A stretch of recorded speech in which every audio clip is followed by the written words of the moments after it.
Hello, my name is Mike, and this is a mess. If you watched the last couple of episodes, well, we delved into one of the early Victory engines and transmissions to kind of walk you guys through what it takes to do the upgrade that's required to make these reliable bikes. And, watch the previous episodes to see where we're at. We got the hard part done. We've got that oil nozzle in place. We've got the updated shift components in it, and we're all ready to go ahead and close the case up. We went through the gears, made sure they shifted properly. We had the different gear ratios we're supposed to have. So really, this episode is going to be pretty simple. I'm just going to clean up the case halves. I'm going to take a file and remove any burrs or damage I did to the case while I was using the butcher method to separate my case halves. Yeah, didn't have the right tool. But then once we get them all prepped up, we're going to go ahead and put a nice bead of black oil-resistant RTV. We're going to close the case back up. We're going to torque those fasteners down, and then we're going to wait. Yeah, I broke a ring. So we can get the case halves together. We can't do the pistons and jugs and stuff until that ring comes in. Should be in sometime next week. And of course, once I get the parts in, we'll go ahead and put it back together, and I'll probably make another video just on, throwing the jugs on, or maybe not. We'll just see where we end up today. And but anyway, then we'll have an actual good engine and transmission. A couple more things I want to talk about as far as updating the speed sensor goes. It's not just a matter of changing that sensor. You also have to install something called a speed multiplier. So we'll talk about that in a minute as well. Stick around.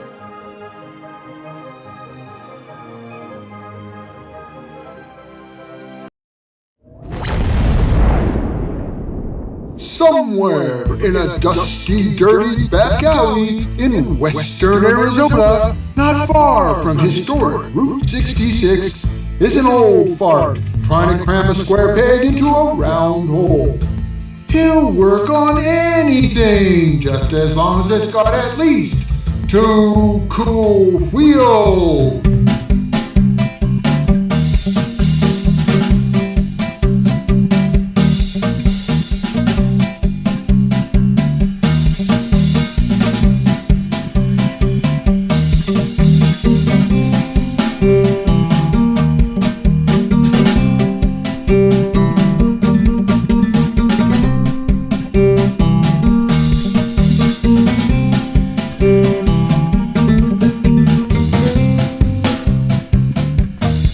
As I've mentioned in previous episodes, one of the things we want to do before we put our cases together is not only do we have to clean the old silicone off, and a lot of times it's just a little bead that's, kind of along the edges.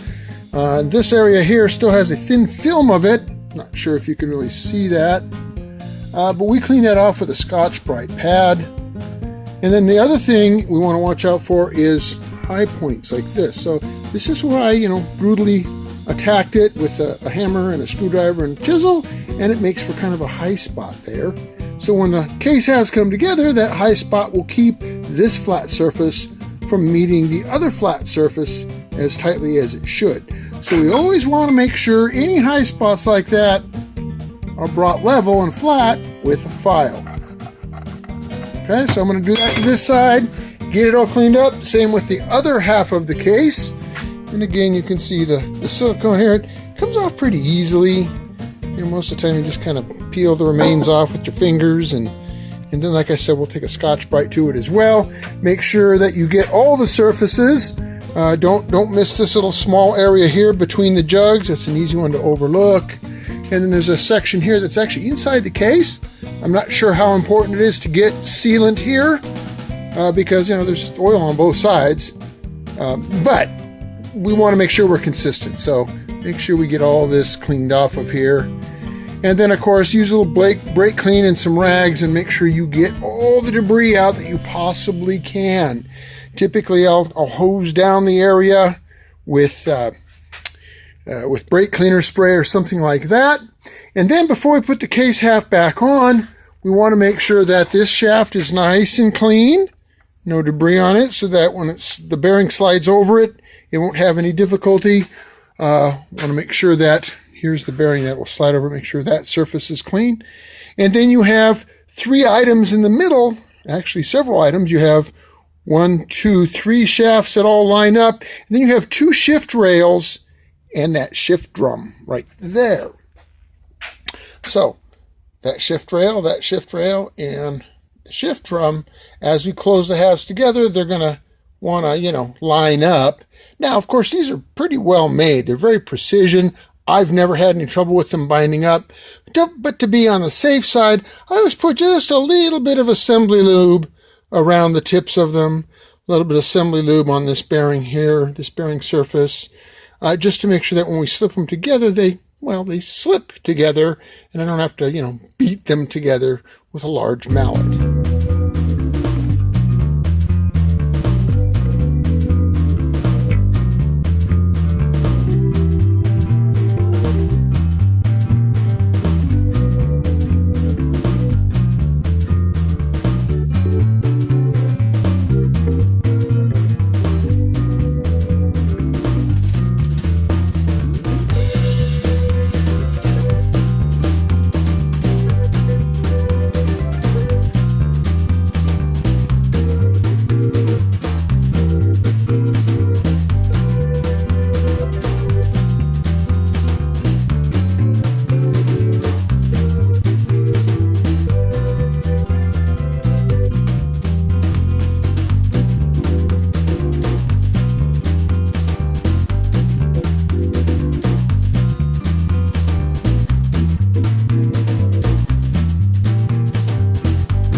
seal on the output shaft. Okay, we didn't replace the seal. There was no evidence that it was leaking profusely or anything like that. This is that collar I talked about that came off of the old one. And there's actually two pieces to it. There's a rubber O-ring that goes right up against the bearing. There's actually a little groove there. You can't see it too good from here. So we'll put this bad boy on, slip it down into that groove, scooch it down with a screwdriver. Go into your place. Go, go, go. Good O-ring. And then, I don't know if you can really tell by looking at these, but this is a smaller diameter than this. So the new one will fit the new shaft. And you see it's got a slight taper. That taper goes down towards the bearing. And it just, slides right in there. And now we're ready to put the new pulley on. Once we set this thing back up, I'm going to let the RTV dry. And once it's dry, we'll put it back upright and do a few more things to it. Hopefully next week I'll get those rings and we'll be able to finish putting this thing together. But the other thing I wanted to talk about was the speed sensors. All right, so as we talked about several times before, here's an original type speed sensor. Typically would be found here. It's being eliminated. Now you guys, you can just, snip it off. Or, you can come up with some kind of a plug. I typically try to find a plug and make a little bracket to hold it in place. Any number of different things. You can just leave it in there, and just, put the wire, bundle it up out of the way. At any rate, it's not hurting anything there. Now, the upgrade is going to include a bracket like this, and one of the case bolts here is going to hold that on. I'm going to have to take one of the case bolts out. And it's just going to mount here, and the sensor is going to see that gear. The problem is this plug here does not plug in directly where that old sensor came out. So here's the old sensor. The wire harness on the bike is going to have the male end of this connector. And this is also a male end. You can't connect a male to a male. Well, I mean, you can, but it won't work. The problem is they did that on purpose because you have to use something that translates the signal from this sensor into something the speedometer can recognize. Turns out these sensors are quite different in the way that they send their signal. So you need something called a speed multiplier. This is called a multiplier. And this is one of the parts that's become rather hard to get. Used to be you'd get a kit, came with the sensor and the bracket and the speed multiplier, and it was like $100. The last time I checked, you could no longer get that kit. It's completely discontinued. I could find the speed sensor, but for some reason they want like $300 for this thing, when it used to come with the kit for $100. I don't understand the math there, but then again, I'm not a Polaris executive. Probably a good thing. Nonetheless, if you can round one of these bad boys up on eBay or something, grab it. And so I've got one here, and you'll notice that that end is a female, as is that end. So now I can plug one of these into my main harness, and then the other end of my sensor plugs into the other end. Now this speed sensor is still available. The bracket is not. The bracket, well, because I've done enough of these, what I did is I got one of the factory brackets and I used it as a template to make a couple of my own. Just took some sheet metal and bent it and drilled holes and stuff. Because you cannot get that bracket. It's not only is it discontinued, but it came with a kit that is discontinued. So you can't. It sucks. So I had to make my own. I did find the sensor is still available, but they want like $140 for it. Well, after doing some research, I'm going to save you guys a couple bucks here. Turns out that another sensor is absolutely identical to it, except that it has a longer wire harness and the wrong plug on the end. So, and again, it's Polaris.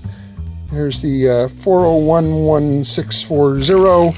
And there's another number. They're still being used for some of the Polaris side-by-sides, things like that.